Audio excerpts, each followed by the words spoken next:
এখন যে ঘটনাটি আপনাদের সাথে শেয়ার করব, এই ঘটনাটি আমাদেরকে যিনি পাঠিয়েছেন তার নাম শেখ সানি। ওনার বাড়ি গোপালগঞ্জ জেলার কাশিয়ানী উপজেলার করামারি গ্রামে। জীবিকার তাগিদে 2011 সালের 1 ডিসেম্বর নারায়ণগঞ্জের আদমজি ইপিজেডের ভেতর একটি গার্মেন্টসে কোয়ালিটি কন্ট্রোলার হিসেবে জয়েন করেছিলেন। সঙ্গত কারণে গার্মেন্টসটার নাম উল্লেখ করা যাচ্ছে না, কারণ প্রতিষ্ঠানটি এখনো চালু রয়েছে। তো বলে রাখা ভালো, উনি যেই গার্মেন্টসটাতে জয়েন করেছিলেন ওটা প্রায় 5 বছর বন্ধ থাকার পর নতুন করে চালু করা হয়। ওনার প্রতিদিনের কাজ বেশ ভালোভাবেই চলছিল, তবে মাঝে মাঝেই সকালবেলা ডিউটিতে আসলে কিছু অস্বাভাবিক জিনিস উনি সহ অনেকেই লক্ষ্য করতেন। এই ধরা যাক, ট্রলিতে সোয়েটার বা টি শার্টের পার্ট লোড দিয়ে রেখে গেলে সকালে সেখানে খালি পাওয়া যেত। আবার মাঝে মাঝে গার্মেন্টসের যে জেকার্ট মেশিন রয়েছে, এই জেকার্টের মেশিন সকালে আপনা আপনি অন পাওয়া যেত, অথচ এটা কিন্তু বন্ধ করা ছিল। তারপর গার্মেন্টসে কিন্তু লিঙ্কিং মেশিন নামে মেশিন রয়েছে, এই লিঙ্কিং মেশিনে পার্ট ধরানো থাকতো। এখন পার্ট ধরানো বলতে যারা এখানে কাজ করেন তারা বুঝতে পারবেন। এরকম ছোট ছোট অস্বাভাবিক বিষয় লক্ষ্য করা যেত। তো প্রতিদিনের মতো 15 ডিসেম্বর দিনের কাজ শেষ করে অফিস থেকে বের হওয়ার আগে অফিস কর্মকর্তা কয়েকজন ভাইয়ের সাথে বিভিন্ন বিষয় নিয়ে আলোচনা করা হচ্ছিল। তার কথার মাঝে এক ভাই বলে উঠল যে, সানি ভাই, আপনাকে যদি একটা মোবাইল দেওয়া হয়, আপনি কি একটা রাত অফিসের মাঝে একা একা হাঁটতে পারবেন বা কাটাতে পারবেন? মানে একটা মজা করেই বললো, কারণ ওনার মোবাইলের প্রতি একটা ঝোঁক বেশি ছিল, আর মোবাইলে মুভি দেখা যেত, আবার মোবাইলে গান শোনা যেত, আর মোবাইলের প্রতি ওনার আগ্রহ বেশি থাকার কারণে এই বিষয়টা তাকে ওনারা মজা করেই বলেন। তখন আর একজন বললো, আচ্ছা ঠিক আছে, আপনাকে মোবাইল না 2000 টাকা দেওয়া হবে, থাকতে পারবেন? তো উনি আবার বললো যে, ভাই টাকা পয়সা দিতে হবে না, হেডফোন কানে দিয়ে একটা রাত এমনি কাটাই দিতে পারবো। তো এক ভাই আবার পাশ থেকে বলে উঠলো যে, সানি, অফিসের মাঝে এমনিতেই কিন্তু অনেক অস্বাভাবিক ঘটনা ঘটছে, তুমি ওদের কথা শোনো না, এটা করা ঠিক হবে না। তো সানি ভাই আবার আগ্রহ নিয়ে বললেন যে, আরে কিছু হবে না, আমি থাকবো একটা রাত। তো কথা অনুযায়ী পরের দিন 16 ডিসেম্বর অফিসের সকল কার্যক্রম বন্ধ থাকবে। ওই রাতেই উনি একা রাত কাটানোর সিদ্ধান্ত নিলেন সকলের সাথে কথা বলে। তো উনি এই বিষয়টা নিয়ে বেশ আগ্রহী ছিলেন, আর তাছাড়া ওনার চিরপরিচিত কর্মস্থল, দীর্ঘদিন ধরে আসার পর থেকে এখানে কাজ করছেন, তো এখানে আর ভয়ের কি আছে, তাই না? তো উনি এটা খুবই চিন্তা করেছেন। তো ওই দিন কি হয়, ওই দিন আনুমানিক সন্ধ্যা 7টার দিকে উনি এবং ওনার 2 অফিস সহকারী অফিসের গেটে আসছেন। এসে দেখেন যে ওনাদের অফিসের গেটে 2জন সিকিউরিটি গার্ডের ডিউটি করেছে, যারা ওনাদের পূর্ব পরিচিত। একজনের নাম বশির আর একজনের নাম নিশাত। এর মধ্যে বশির, যিনি, তার বয়স বেশি, এই জন্য তাকে বশির চাচা বলে সম্বোধন করতেন, আর নিশাতকে নিশাত ভাই বলে সম্বোধন করতেন। তো 15 তারিখে অফিস থেকে বের হওয়ার পর উনি আবার 16 তারিখে রাত্রে থাকবেন এখানে, এই বিষয়টা সম্পর্কে তাদের সাথে একটু হালকা আলোচনা করেছিলেন। তো ওনারা তাকে নিষেধ করলেন যে, না ভাই, এই কাজটা করা ঠিক হবে না, তোমার যাওয়াটা ঠিক হবে না এখানে। ওনারা বললেন যে, যদি তোমার কোনো ক্ষয়ক্ষতি হয় এটা দায়ভার কে নেবে, আর ক্ষয়ক্ষতি হলেও তুমি এই বিষয়টা যদি কাউকে জানাও, তোমার চাকরিও থাকবে না, অনেক ধরনের সমস্যাই হবে। কি দরকার অহেতুক এসব ঝামেলা বাড়ানোর? আর অফিসের সিনিয়র কেউ যদি জানে তাহলে আমাদেরও চাকরি যাবে। তখন এই সানি ভাই বললেন যে, না না, কেউ জানবে না, ইনশাল্লাহ আমারও কোনো প্রবলেম হবে না। যাই হোক, ওই 2জন, তো যারা ওনার সাথে ছিলেন 2জন আর কি, 2জন অফিস সহকারী, তারা তো ওনাকে বিদায় দিয়ে চলে গেলেন। তো বলে রাখা ভালো, গেট দিয়ে ঢোকার পর সামনে একটা ফিল্ড রয়েছে, বেশ লম্বা চওড়া একটা জায়গা। তো ওখানে দাঁড়ালে অফিসের ভেতরের কোনো কিছু টের পাওয়া যায় না।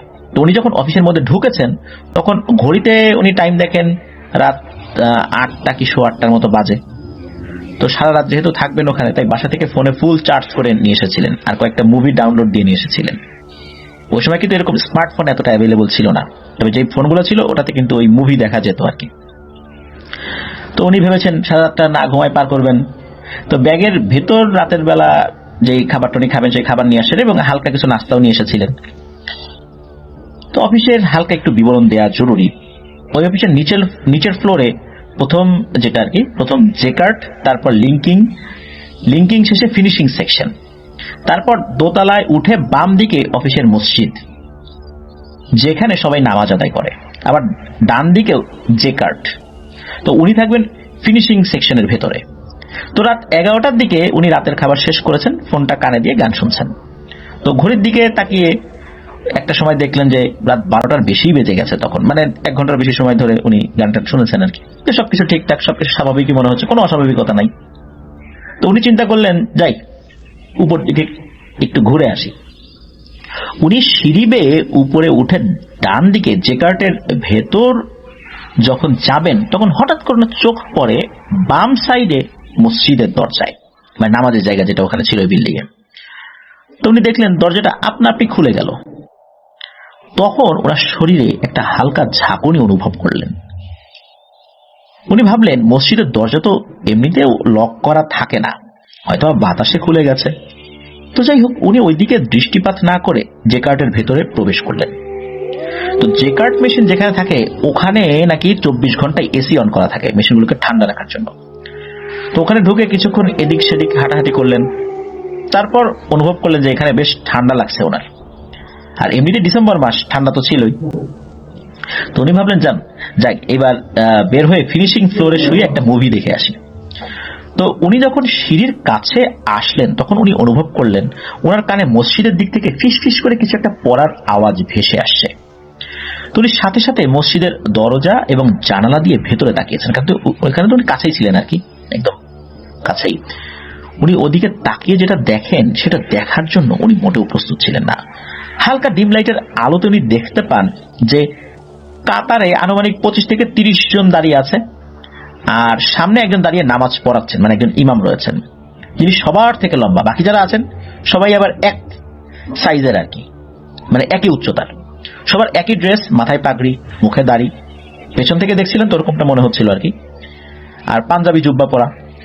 তবে ওরা স্বাভাবিক মানুষের থেকে বেশ লম্বা। তবে ইমাম যিনি দাঁড়িয়েছেন তিনি আবার এদের সবার থেকে লম্বা। উনি যেন মনোমুগ্ধ হয়ে দেখছেন। ওরা যখন সালাম ফিরালো তখন ওনার ঘোরটা কাটে। উনি ঘড়ির দিকে তাকিয়ে দেখেন বরাবর 1টা বাজে রাত। উনি অবাক হয়ে গেলেন। উনি এইভাবে টানা 40 মিনিট দাঁড়িয়ে আছেন তাদের দিকে। কিভাবে এই 40 মিনিট কেটে গেল উনি নিজেও বুঝতে পারলেন না।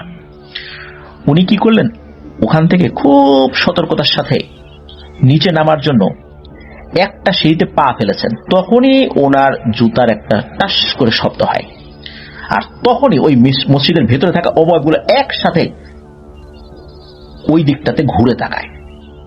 আর যখনই ঘুরে তাকায় তখন এই সানি ভাইয়ের মেরুদণ্ড দিয়ে একটা ঠান্ডা স্রোত নেমে গেল। সেই স্রোতটা ছিল ভয়ের স্রোত।